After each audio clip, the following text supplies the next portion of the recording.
feel like you can't go on, but God will be your strength. Psalm 73:26. My flesh and my heart may fail, but God is the strength of my heart and my portion forever.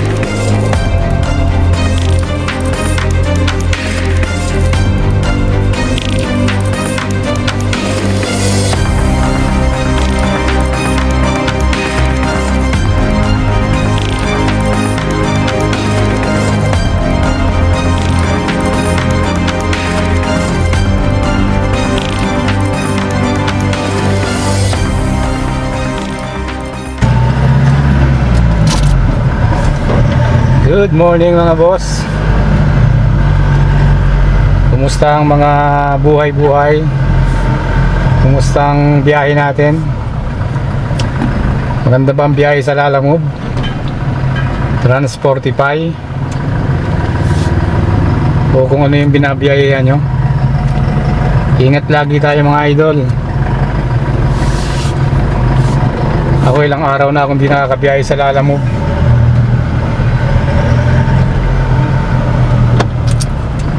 Parang pakiramdam ko lugi talaga dyan kay Lalamove Parang kawawa yung sasakyan.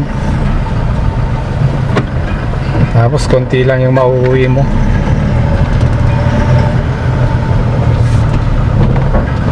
Siguro mas maganda dyan kung ang sasakyan natin, sarili na natin, hindi na natin inuhulugan. Pero kapag naguhulugan ka pa,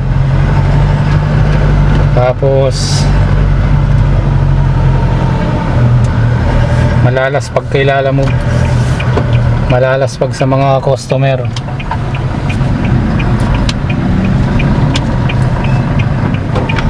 Kahit anong ingat mo sa sasakyan, talagang masisira at masisira pa rin. Kaya minsan tinatamad na akong bumiyahe.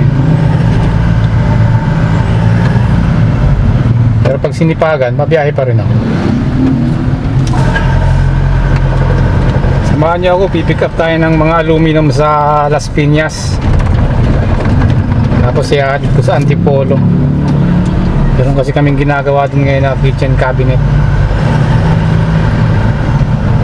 Hindi labas po ito sa Lalamove, hindi po ito kay Lalamove. Sarili natin itong biyahe.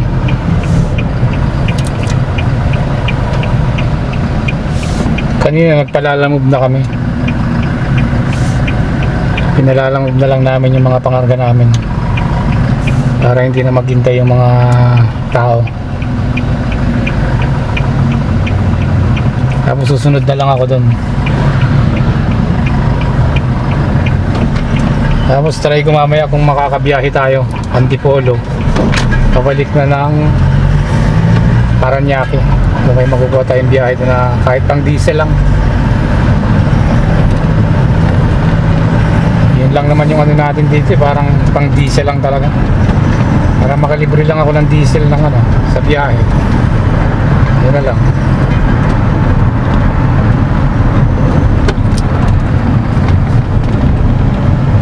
Para hindi naman kawawa si Tama raw.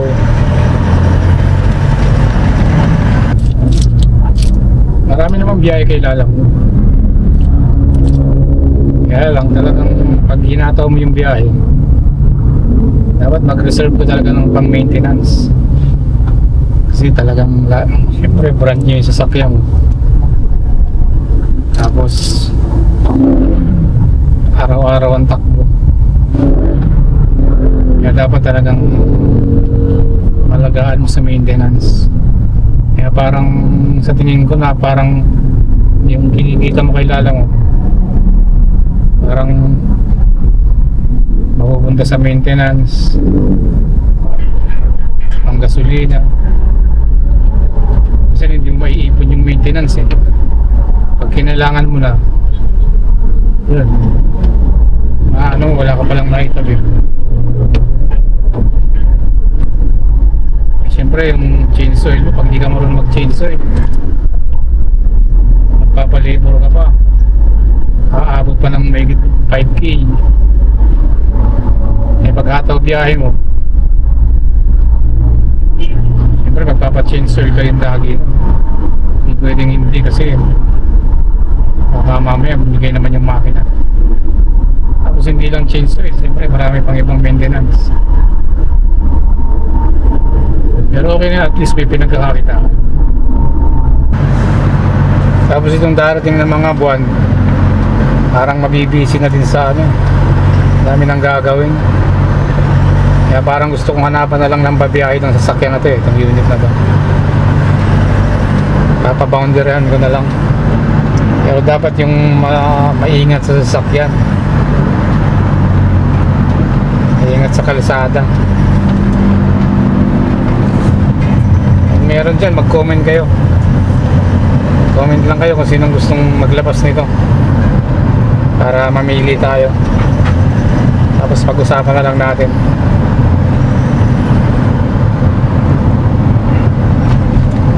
Pag-usapan natin kung magkano ang boundary. Itong unit nga pala na to ay tama raw Hilux na manual.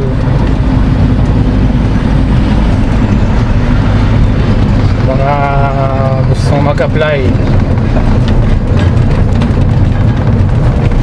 kahanap ako ng magbaboundary nito. Basta yung maingat lang, maingat sa kalsada, maingat sa sasakyan, malaga sa sasakyan. Kakasundo tayo niyan. Ngayon comment lang kayo dyan sa baba, mamimili tayo kung sino. Okay, malapit na tayo dito sa pipick upan natin ng mga aluminum dito sa Las Piñas.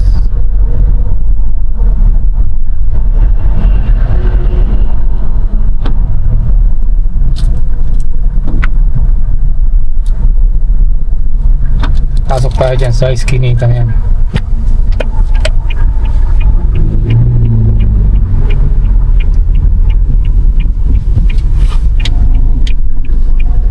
Oh, puno.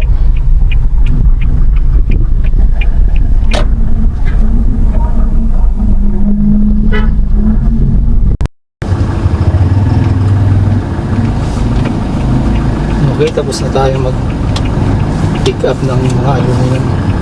Hindi na ako nakapag-video. Ako nagputol eh. Hanggang tayo ngayon ng Antipolo.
Di naman sa ayaw kong bumiyahe. Kung gusto kong bumiyahe, nakakalibang. Kaya lang may mga gagawin na kasi ako eh.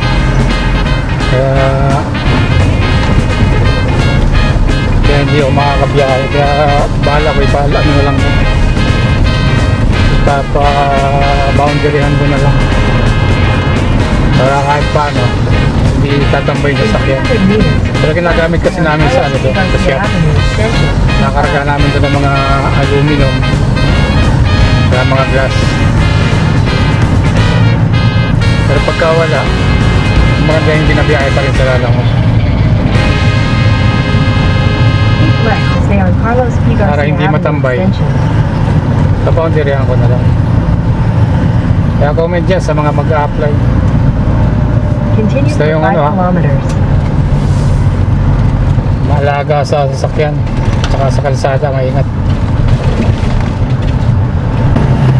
Yan tayo mga bossing sa Taytay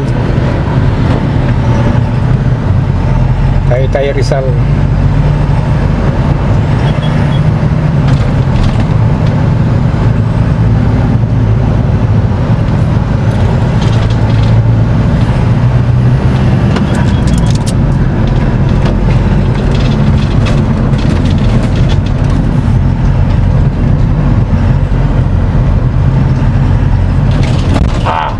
Lubak na naman.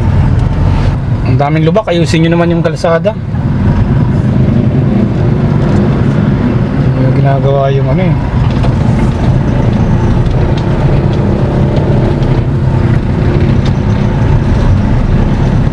Kinukurap nyo ng kinukurap eh.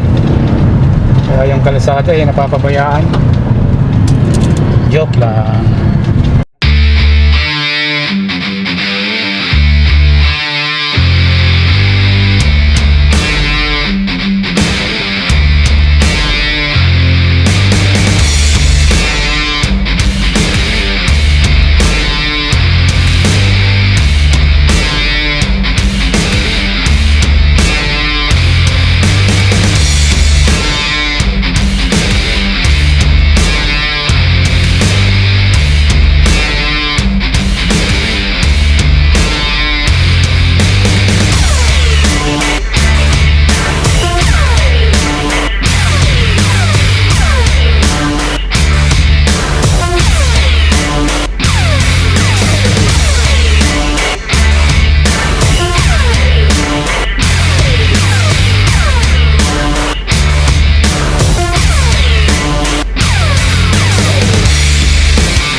Diesel tayo dito sa Uni Oil.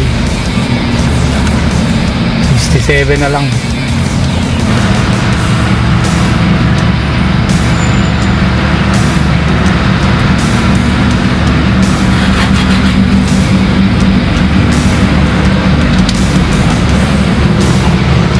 Biglang nagmura ang diesel ngayon. 67 na lang. Sana dire-diretso na yun para kumita naman yung mga kasama natin. Kasama natin. Para kumita naman tayo. Ilang buwan na rin tayo ano. Puro sa gas lang napupunta.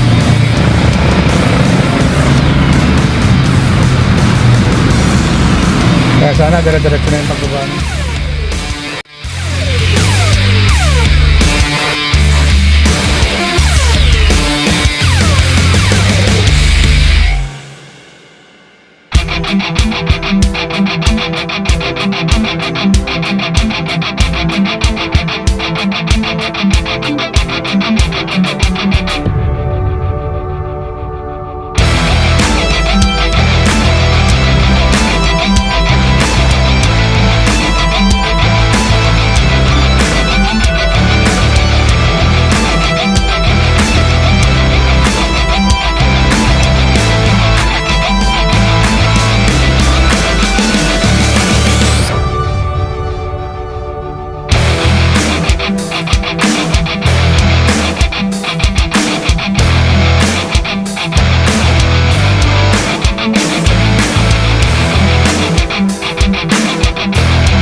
Dito na tayo ngayon sa project natin sa Antipolo.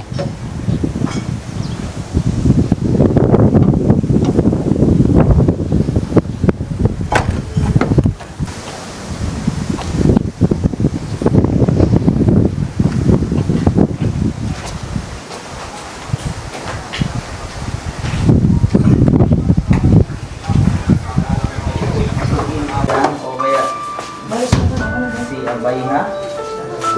Ano gawin mo? Yung palita? Sa'yo na yan, ipamana ko sa'yo. Oh.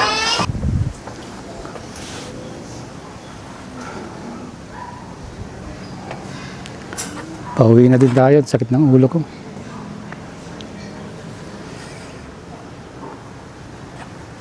Kakumpisa lang namin dito ngayon.